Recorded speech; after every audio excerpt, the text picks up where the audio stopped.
இந்த நாளிலேயும் கூட தேவனுடைய நாமம் மகிமைப்படுவதாக.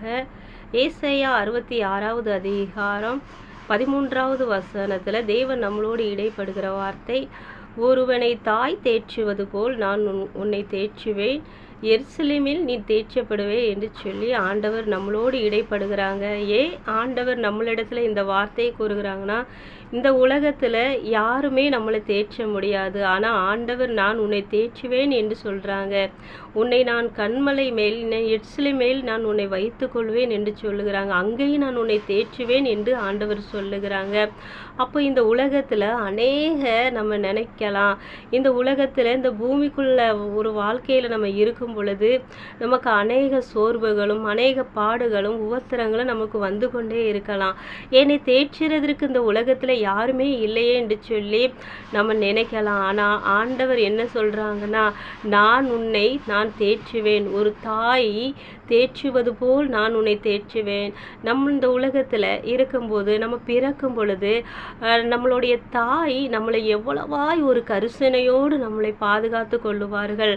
நம்ம அழுது கொண்டிருந்தால் நமக்கு என்ன தேவை என்று சொல்லி நம்ம தாய் நம்மளை தேற்றுவார்கள். ஆனால் ஆண்டவர் சொல்லுகிறாங்க, உன் தாய்க்கு மேலாக நான் உன்னை தேற்றுகிற தேவனாக இருக்கிறேன் அப்படின்னு ஆண்டவர் சொல்லுகிறாங்க.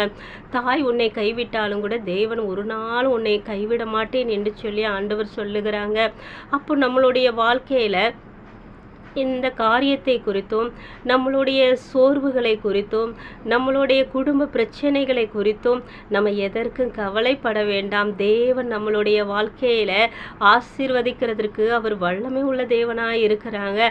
அப்போது நம்மளுடைய வாழ்க்கையை ஆண்டவர் மாற்றி கொடுப்பாங்க, ஆண்டவர் தேத்துவாங்க. நீ எந்த இடத்துல நீ சோர்ந்து போய் இருக்கிறியோ அந்த இடத்துல ஆண்டவர் உன்னை நான் தேற்றுவேன் என்று ஆண்டவர் சொல்லுகிறாங்க. நான் உன்னை கைவிட மாட்டேன் என்று ஆண்டவர் சொல்லுகிறாங்க. நான் உன்னை விட்டு விலக மாட்டேன் என்று ஆண்டவர் சொல்லுகிறாங்க.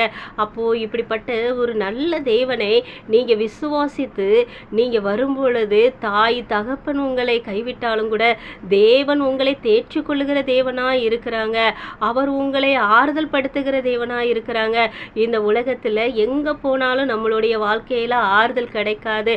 ஆனா தேவனுடைய சமூகத்துக்கு போனா, அவருடைய வார்த்தையை கேட்டா கண்டிப்பா நமக்கு ஆறுதல் கிடைக்கும். அதனாலதான் ஆண்டவர் சொல்லுகிறாங்க, ஒரு தாய் உன்னை தேற்றுவது போல் உன்னை நான் தேற்றுவேன் என்று ஆண்டவர் சொல்லுகிறாங்க. ஆம் சகோதரன் சகோதரிகளே, உன்னை நான் தேற்றுவேன் என்று ஆண்டவர் சொல்லுகிறாங்க. ஆறுதல் தருவேன் என்று ஆண்டவர் சொல்லுகிறாங்க. இந்த தேவனை மட்டும் நீங்க நம்பி வாங்க, விசுவாசிங்க. God bless you. கர்த்தர் அந்த வார்த்தைகளை ஆசீர்வதிப்பாராக. ஆமென்.